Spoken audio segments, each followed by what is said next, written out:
Bismillahirrahmanirrahim. Assalamualaikum warahmatullahi wabarakatuh.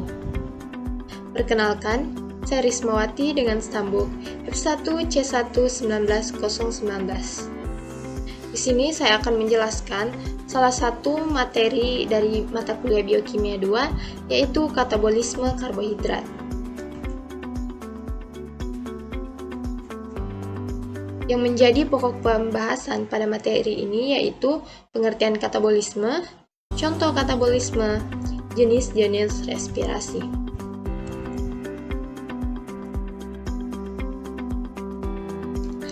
Pengertian katabolisme.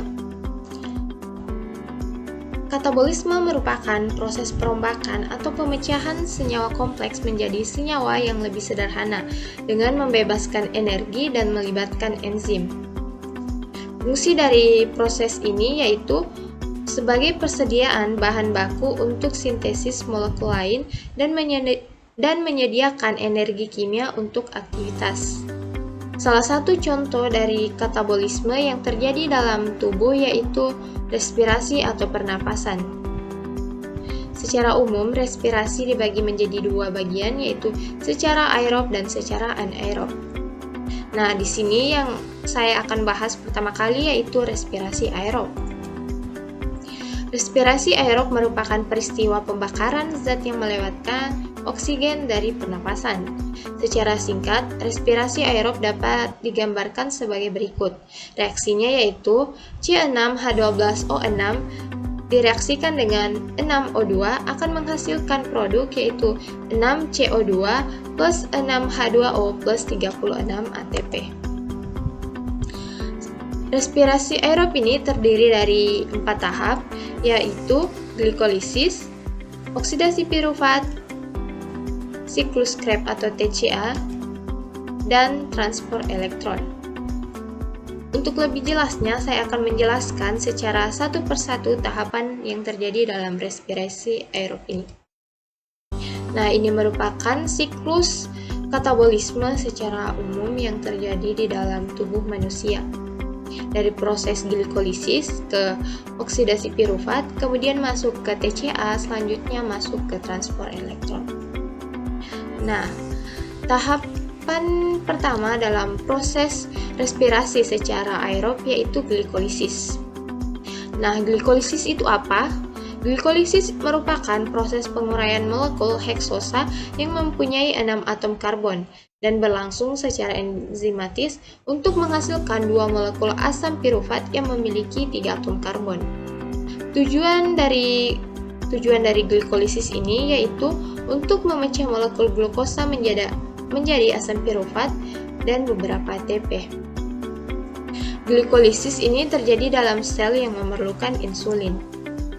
Adapun target dari proses glikolisis ini yaitu menghasilkan 2 pirufat, 2 ATP, dan 2 NADH.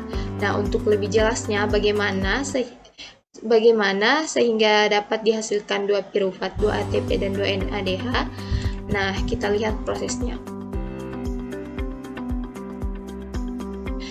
Tahapan reaksi pertama dalam proses glikolisis yaitu fosforilasi glukosa oleh ATP. Reaksinya dapat dilihat pada slide. Tahap kedua yaitu produksi fruktosa 6-fosfat. Dalam tahap ini melibatkan enzim fosfoglukoisomerase. Tahap ketiga yaitu produksi fruktosa 1,6 difosfat. Selanjutnya, pemecahan fruktosa 1,6 fosfat. Dalam tahap ini melibatkan enzim aldolase. Tahap selanjutnya itu interkonversi 2 glukosa. Kemudian, pembentukan NADH dan 1,bifosfogliserat. Jenis enzim yang terlibat dalam pembentukan NADH dan 1,3-bifosfogliserat yaitu enzim fosfat dehidrogenase triose. Tahap selanjutnya yaitu produksi ATP dan 3-fosfat gliserat asam. Selanjutnya yaitu relokasi atom fosfor, kemudian penghilangan molekul air, Selanjutnya yaitu tahap pembentukan asam pirufat dan ATP. Nah, untuk lebih jelasnya, kita dapat melihat peta yang tampak pada slide. Di sini, pada saat proses pengubahan molekul glukosa menjadi glukosa 6-fosfat membutuhkan 1 ATP. Pada saat perubahan fruktosa 6-fosfat ke fruktosa 1,6-bifosfat juga membutuhkan 1 ATP. Sedangkan pada proses dihidroseaseton fosfat menjadi gliseraldehid 3-fosfat, di sini akan menghasilkan energi 2 NADH. Sedangkan selanjutnya pada proses perubahan 1,3 bifosfogliserat menjadi 3 fosfogliserat akan menghasilkan 2 ATP. Nah, tahap selanjutnya pada proses perubahan 2 fosfoenol pirufat menjadi 2 pirufat juga akan menghasilkan 2 ATP. Jadi total ATP yang dihasilkan pada proses glikolisis ini yaitu ada 4. Namun dikarenakan pada proses sebelumnya dibutuhkan 2 ATP, jadi secara bersih total ATP yang dihasilkan pada proses ini yaitu 2 ATP dan 2 NADH dan 2 pirufat. Selanjutnya kita masuk pada tahap oksidasi pirufat. Apa sih yang dimaksud dengan oksidasi pirufat? Jadi, oksidasi pirufat atau dekarboksilase merupakan reaksi yang mengubah asam pirufat yang beratom 3C menjadi senyawa yang beratom 2C, yaitu asetil CoA atau asetil koenzim A. Nah, mengapa dinamakan dekarboksilasi? Karena pada proses ini terjadi penguraian jumlah atom. Atom karbon yang dilepaskan kemudian bergabung dengan atom oksigen membentuk CO2 dan dikeluarkan dari tubuh. Reaksi ini terjadi di matriks mitokondria. Adapun tahap dari proses oksidasi pirufat ini yaitu asam pirufat akan diubah menjadi asetil CoA, di mana pada perubahan ini akan menghasilkan satu energi yaitu NADH.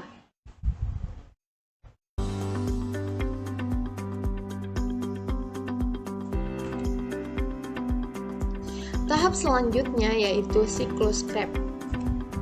Siklus Krebs pertama kali ditemukan oleh Sir Hans Krebs pada tahun 1937. Siklus ini terjadi di dalam mitokondria. Ini merupakan gambar dari siklus Krebs, di mana di sini terlihat jelas bagaimana proses-proses yang terjadi di dalam siklus ini. Nah, untuk lebih jelasnya, saya akan menjelaskan satu persatu tahap-tahap yang terjadi dalam siklus Krebs ini. Yang pertama, tahap proses pembentukan sitrat. Kemudian, dari pembentukan sitrat ini akan mengubah sitrat menjadi isositrat. Setelah isositrat terbentuk, isositrat akan dioksidasi menjadi oksalosusinat. Nah, reaksi oksidasi yang terjadi pada tahap ini yaitu isositrat akan menghasilkan alfa ketoluktarat dan karbon dioksida. Sedangkan reaksi reduksinya yaitu NAD+ akan diubah menjadi atau akan menghasilkan NADH. Tahap selanjutnya yaitu pengubahan alfa ketoluktarat menjadi suksinil koenzim A. Pada tahap ini terjadi reaksi oksidasi dan reduksi, di mana reaksi oksidasinya yaitu alfa ketoluktarat plus koenzim A akan menghasilkan suksinil koenzim A dan karbon dioksida. Sedangkan untuk reaksi reduksinya yaitu NAD+ menghasilkan NADH. Tahap selanjutnya yaitu tahap di mana suksinil CoA ini akan diubah menjadi suksinat. Kemudian tahap selanjutnya yaitu suksinat akan dioksidasi menjadi fumarat. Pada tahap ini terjadi juga proses reaksi oksidasi dan reduksi, yaitu pada reaksi oksidasinya suksinat akan diubah menjadi fumarat. Kemudian reduksinya itu FAD akan menghasilkan FADH2. Selanjutnya yaitu tahap hidrasi untuk menghasilkan malat. Nah, tahap terakhir yaitu malat yang telah dihasilkan akan dioksidasi menjadi asetat. Reaksi oksidasi dan reduksinya yaitu pada oksidasi malat akan diubah menjadi oksaloasetat, sedangkan reduksinya yaitu NAD+ akan menghasilkan NADH.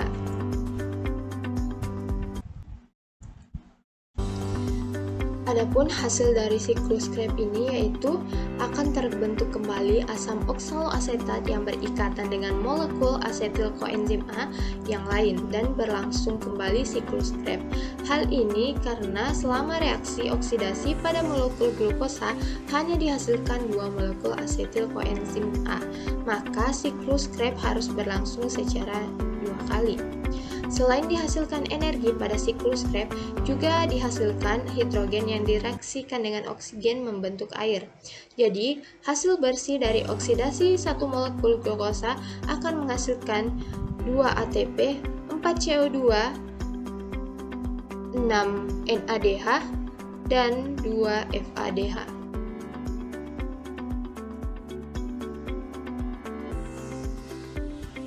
Tahap selanjutnya yaitu tahap transport elektron.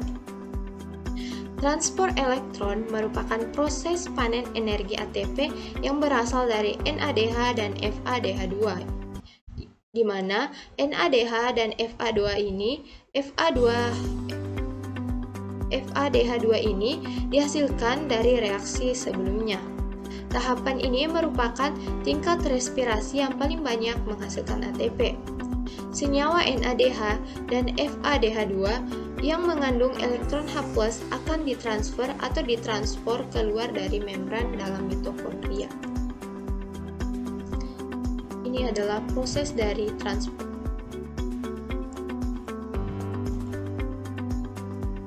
Selama proses transport elektron, elektron akan melewati serangkaian reaksi untuk membentuk ATP melalui mekanisme fosforilasi oksidatif. Fosforilasi oksidatif merupakan proses menghasilkan ATP secara aerob di dalam kristal mitokondria dengan menggunakan sistem transport elektron. Pada tahap akhir dari perjalanan elektron hidrogen, maka elektron akan bereaksi dengan oksigen membentuk air.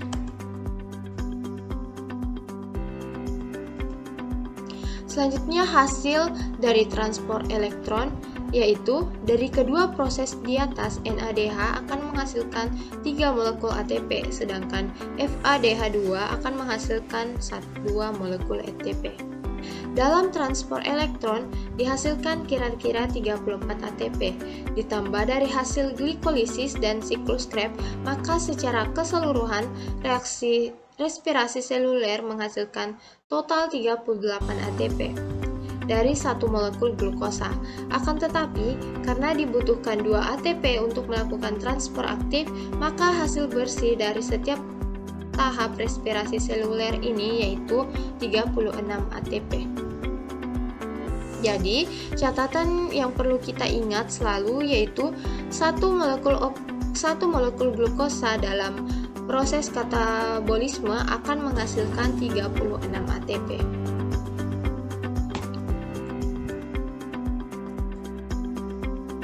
Selanjutnya kita masuk pada respirasi aerob.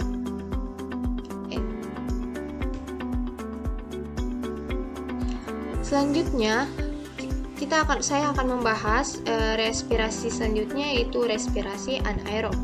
Respirasi anaerob merupakan proses katabolisme yang tidak memerlukan oksigen untuk menghasilkan energi. Respirasi ini terjadi pada bakteri, ragi, dan organisme prokaryotik maupun makhluk hidup uniseluler yang berada pada lingkungan dengan kadar oksigen yang rendah. Respirasi anaerob berdasarkan katabolismenya dibedakan menjadi 2, yaitu fermentasi alkohol dan fermentasi asam laktat. Fermentasi alkohol merupakan respirasi anaerob yang mengubah glukosa menjadi energi, etanol, dan karbon dioksida. Dilansir dari Biodifference, respirasi anaerob menghasilkan energi dalam jumlah kecil yaitu 2 molekul ATP, sedangkan respirasi aerob menghasilkan energi dalam jumlah besar yaitu 32 molekul ATP. Nah, untuk lebih jelasnya, saya akan menjelaskan bagaimana sehingga dapat dihasilkan 2 ATP. Pada proses glikolisis, glukosa akan diubah menjadi 2 piruvat, di mana pada tahap ini akan memerlukan 2 ATP dan menghasilkan 4 ATP. Namun, dikarenakan sebelumnya itu memerlukan 2 ATP, jadi 4 ATP ini akan dikurangi 2, sehingga total ATP yang diperoleh yaitu 2. Reaksinya yaitu C6H12O6 akan menghasilkan 2 CO2 plus 2 C2H5OH plus 2 ATP. Jadi pada fermentasi alkohol ini hanya akan menghasilkan 2 ATP. Selanjutnya fermentasi asam laktat. Fermentasi asam laktat merupakan respirasi anaerob yang menghasilkan asam laktat dan energi yang akan mengubah NADH menjadi NAD+ melalui perantara asam piruvat. Fermentasi ini berlangsung pada pembuatan keju, buttermilk, dan yogurt. Asam laktat yang dihasilkan pada proses fermentasi dapat membunuh bakteri dalam proses pembuatan makanan.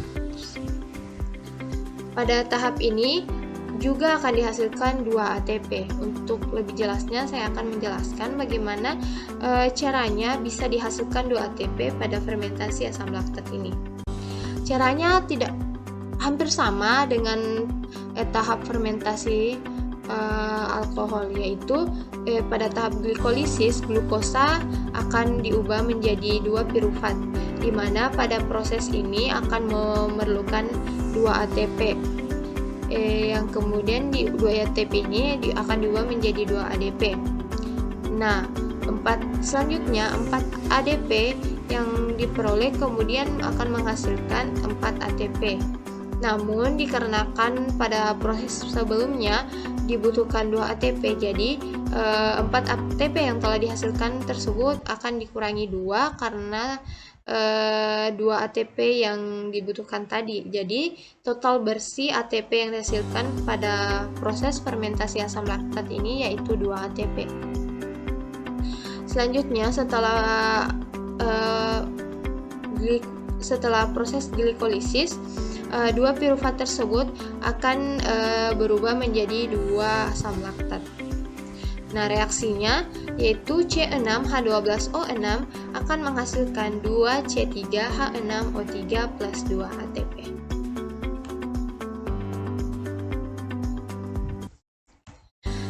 Nah, itu saja materi yang dapat saya sampaikan. Lebih dan kurangnya mohon dimaafkan. Wabillahi taufiq wal hidayah. Wassalamualaikum warahmatullahi wabarakatuh.